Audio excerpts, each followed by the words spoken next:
Les groupes, les tribus, même les familles et réseaux existants dans la société sont utilisés pour atteindre rapidement les pions, mettre en œuvre leurs manipulations et les articuler afin de les faire interagir avec la cible.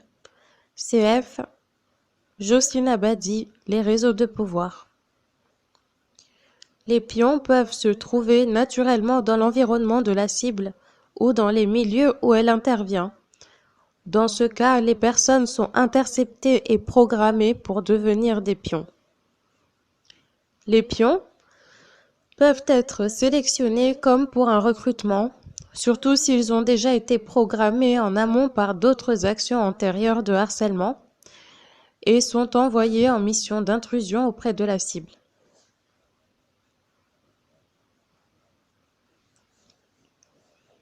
Les pions sont formatés de manière à être uniquement informés de ce qu'ils ont à faire, souvent au moyen de la désinformation et d'usage de différentes méthodes de conditionnement. Qu'ils soient ouvertement formés pour le harcèlement ou manipulés à leur insu, ou un mix des deux, aucun d'eux ne connaît la totalité de la réalité, mais certains en savent plus que d'autres. Les pions ignorent qu'ils sont eux-mêmes l'objet de surveillance.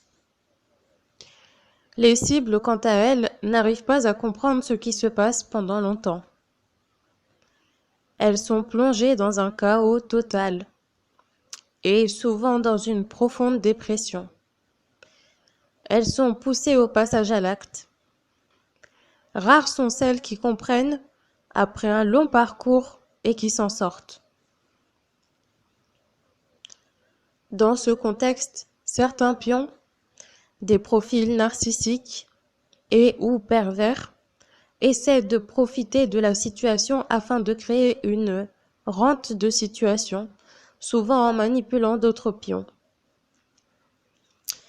Les pions moutons, aux personnalités plus faibles, plus soumises, pour servir leurs propres intérêts. Ils tentent de créer un système de harcèlement dans le système de harcèlement.